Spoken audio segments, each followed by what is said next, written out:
I'm Marissa Norcross. And I'm Dave Freund, and this is The Next Page. Marissa, how are you? I'm great. How are you? I'm good, thank you. Yes, this has been a real quick turnaround since our last podcast, since we recorded earlier in the day.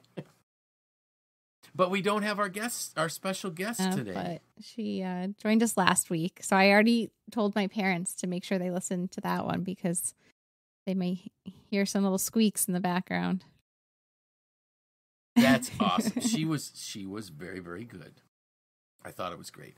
So last week we talked about It Happened Again type of thing, where Not Again. The title might have been Not Again, and it was just Not Again. And I was doing my reflection for the first quarter of 2022, and I got too busy and things fell off that shouldn't have fallen off. But the good news was that I did correct it in time to make a difference going into the second quarter of the year. But then, so today's post that went out actually just said it wasn't all a loss.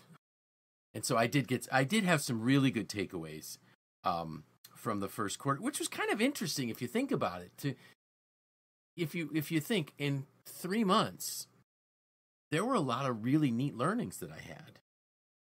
One of the ones I put here in the post was I learned that skiing with my grandkids might be more fun than skiing with my kids. And the reason for that is this. When my kids were little, I had to put their ski boots on. I don't have to put my grandkids' ski boots on. Their parents can. I may still have to kind of pick them up a little bit to help them get on the chairlift. But what was really fun this year, because they started skiing last year, but this year they just got so much better, and it was so much fun. I was very proactive in scheduling my year, so I was able to take a long weekend with my wife to visit her father and sister in Florida. So those were good things that came out. But I did have some learnings. So when you quickly went through the list, were you surprised by what I was looking at as learnings?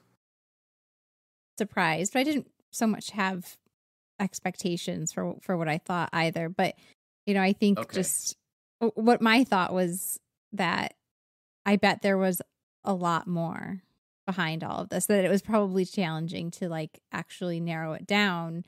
And the best part about that is that you got to review all of that and kind of relish the goodness and recognize okay, yes, this is only 25% of the way through the year. There's so much more good to be found and fun to be had and opportunities to seize.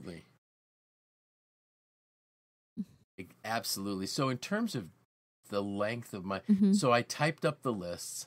It's probably 2.5 pages, which was great. And it really was. And it didn't take me that long to do it. When I lamented about the fact that I fell off my path of doing streamlined reflection, it was that some of this I didn't catch until the end of the 3 months, which I would have caught in the week it occurred had I really been better at my reflection. So the 3 that I put in my post that went out this morning, these were just statements that really blew me away that I heard. And one of them was this: growth begins when we accept our own lack of ability or weakness. And what was so profound is that the statement hit me because it reveals what's necessary to grow. That sometimes I've wondered, I know these people need some growth. I need to help this person with this. I need to help, I want to be able to help people understand why they need to get on a professional growth plan. And what I realized was they probably just don't think there's a lack of ability. And the danger in that one is we all have a lack of ability. We all have weaknesses. And unless we're willing to look at them honestly, to face them, we don't have a hope to grow. So that was a statement that really was profound. Maybe that's the best way to put it. And then the other way to look at it is that once I discover my lack of ability or a weakness, that's a gift. Because now I know where I can learn, where I can grow. And the other thing that I really love here is, and I talk about this in all my classes, if you're wondering where you should grow, just ask people that know you very well. They'll just say, "What's my greatest weakness?" And they'll tell you, provided provided you have a safe relationship and they're not afraid that they'll walk away. So that was one. Growth begins when we accept our own lack of ability or weakness. This other one was really, really great. When a leader leaves a meeting, their team shouldn't think the leader is the smartest person. They should feel that they got smarter for being with the leader. Now, you might think when you read that quickly is, well, the leader just made them smarter. The leader taught them a bunch of things. That's not what I sense that means. I think, so Liz Wiseman in her book Multipliers talks about leaders, the best leaders are debate makers. Great leaders lead their teams on a path of discovery so that they continually learn. And I sense in this that a leader whose team feels they're smarter because they were with the leader doesn't even realize, they think their growth really came from within. It wasn't that they were lectured. And to me, that one was like, wow. How could I get better at that? How could I get better at leading people on a path of discovery so they learn so much? And when they leave, they're like, this was an amazing meeting. I think about this. How many times do people get to leave a meeting and say, that was an amazing meeting? Most of the time, it's like, oh, no, not another. It's not over yet. So we're looking at our watches and we're looking at the clocks and we're, hopefully we're not checking our emails when we're in the meetings. But most of the time, I bet you if we would do a poll, how many people dread meetings, the majority of the people would say yes. Well, there's something wrong if that's the case. Then the last one that I put in my post, a little bit tongue-in-cheek smiling, but blessed are the flexible, for they shall not be broken. I just thought that was great. Yeah. Maybe it's because I know the Beatitudes, that come out of the book of Matthew in the Bible. But if you think about it, the people that are most flexible, that can bend in the storm, really are blessed.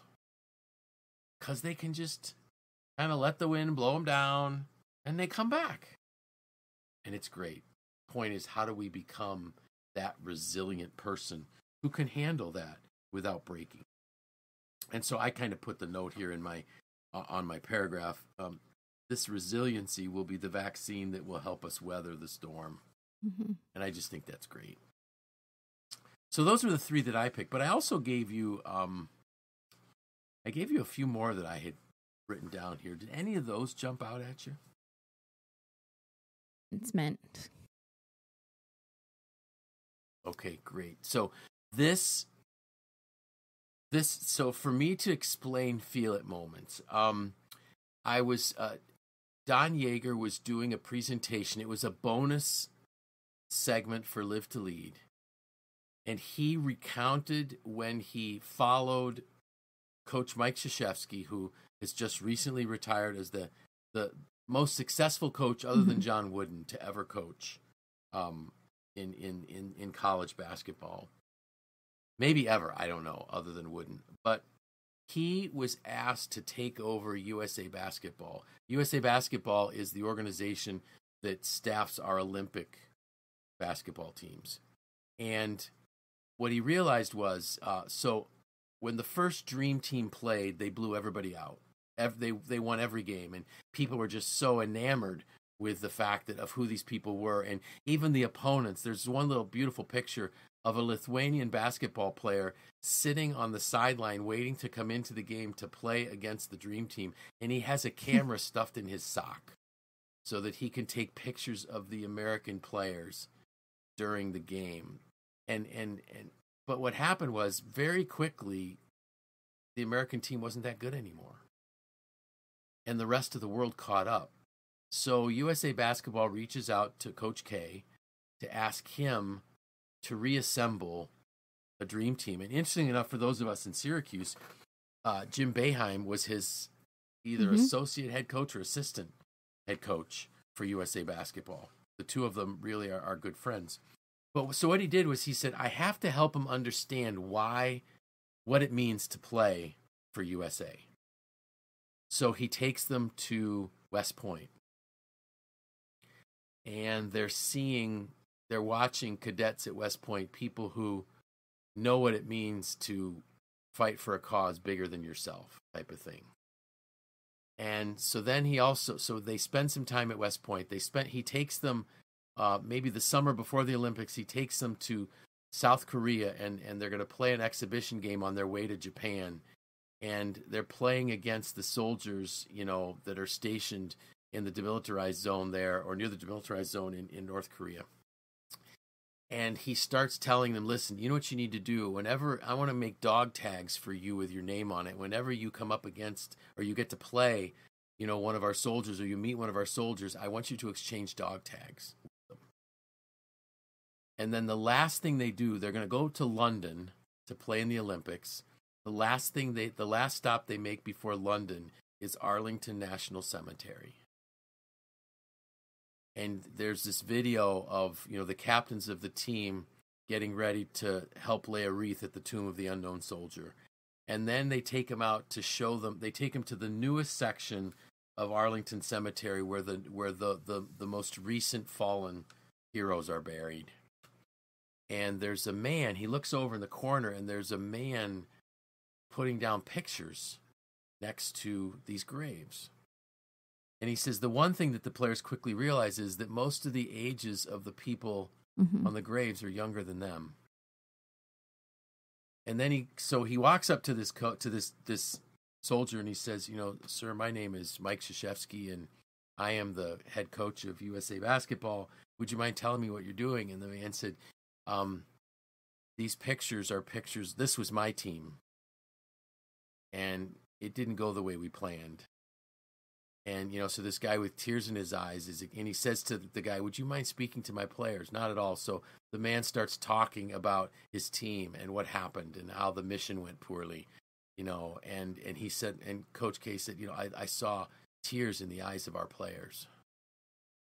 He said they now could feel what it meant to wear USA on the back of your jersey rather than your name. That's a feel it moment. And he said, you can't imagine the power of feel it moments with your team, whatever team you have. And that's the thing that a lot of leaders miss. How do we connect what we do with why we do it in a way that it's a feel it moment?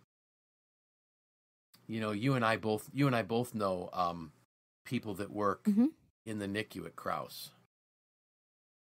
They have so many feel it moments. They do. And you start saying, okay, so at MACNY, what kind of feel it moments could we create for our staff? Maybe when a company gets awarded something amazing, or when they push through, and when they solve a problem, whatever it might be.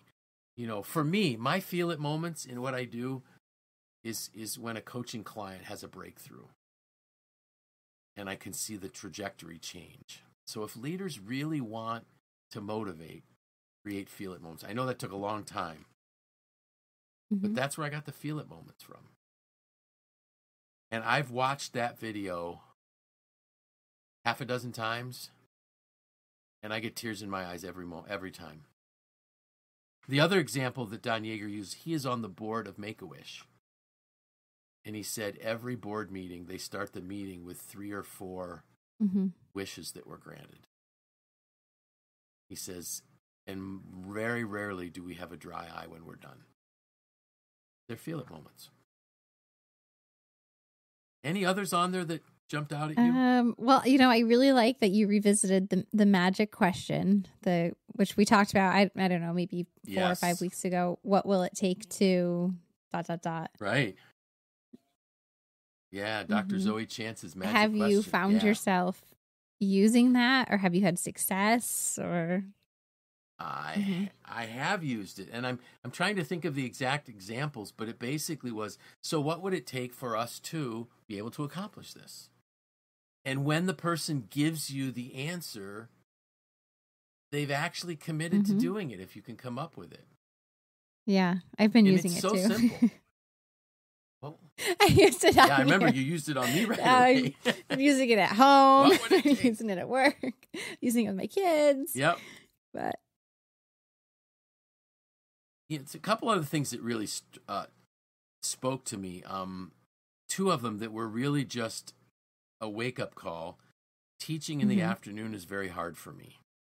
And I needed to remind myself of that, because sometimes I'll think of scheduling something in the afternoon. I'll try to fit it in, or maybe an afternoon would be better. And for me, it's not. I'm just not sharp enough in the afternoon because I am a lark. I am a morning person. I also kind of beat myself up a little bit because I made this note came up multiple times. My classes are too much like lectures. I hate that. So, like tomorrow morning, I'll be teaching again, and I really need to engage the class in conversation, not lecture. And of the other ones the other one that really I want to share was, I mentioned my masterminds on Thursdays are amazing. And I want to share this, because any of us can do this. Once a year for sure, sometimes twice a year, I can gather with fellow we're not John Maxwell teammate. We are Maxwell Leadership Certified Coaches. New brand, people. I need to get used to it. So does everybody else. Wow, that was hard. Anyways, so I get together with my colleagues, and it's an amazing experience. And late last year, in December, I was invited to join a group that gets together every second and fourth Thursday from 6 to 7 p.m. Eastern. And there's about anywhere from 6 to 10 maybe that get on the call. I think there's a total of about 12 that are invited, but life happens and we get busy. And we start out with what's going well. What wins do we have? What successes do we have? What do we need help with? What struggles do we have? What have we learned? And it's just an amazing time to gather with people with a common focus to support and encourage each other. And every time I get done, every time at 7 o'clock on that second and fourth Thursday, and I disconnect from the Zoom meeting, I have so much energy. It's energizing, and we get to help each other. One of them reached out to me recently because he felt that what would be helpful with a school principal, a building administrator that he was working with, was a 360. And he said, Dave, would you have time to jump on a call to kind of coach me through how you do your 360s? I said, absolutely. So we're helping each other. We're learning from each other. We're supporting each other. And it's like a boost of energy that happens twice a month. So I really encourage people, find people that do what you do, that you can somehow connect with. Even if it's a hobby. I know you, I don't know, do you still do your book club? I do. So I'm sure that's the same kind of thing. It's like when you maybe sometimes it's like, oh, not again. But when you get done, you feel energized. So that was the other takeaway that I just wanted to make sure we mentioned. That's awesome. Because those masterminds are important. So it was a really good 3 months, even though my reflection didn't happen the way I wanted, and even though I didn't have enough white space. But that we talked about last week. So what about next week? That's a good one. How about resilience? Since I ended my post with "Blessed are the flexible, for they shall not be broken," I just thought I want to do some research on resilience, what we can do to build resilience, because I have a feeling we're going to need it. Awesome. I think I'm done. Well, thank you for sharing with us the last two episodes, what you've learned. Oh, my pleasure. I hope somebody can take something away from it. For me, it was just great. And my next reflection day is, I think, July 1st. So we'll see what the next quarter brings. Do you have any exciting plans? Just about to start my garden, and I am excited about that. I'm a little intimidated, I think, just thinking of all the things that need to happen. in kind of a short period of time, but I'm really excited about it. Sure. Good. That's awesome. Mm-hmm. I actually, now we're recording this episode pretty early. But last Saturday I went skiing. Did you really? I did, and it's got to be the last time of the year. Wow. But it was amazing. I know you said you'd wanted to get one more in, so you did. And I did. So I got my last one in. I'm all set. Good. I have my seasons pass lined up for next winter, so now I can just make the transition. Mm-hmm. I'm okay with putting the skis away, through all of the ski clothing in the laundry, so it's cleaned and put away. Yep. Fresher smelling than when I take it off, so to speak.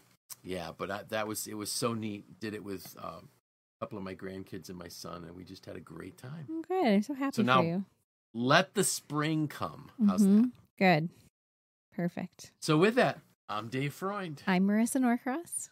And this was The Next Page.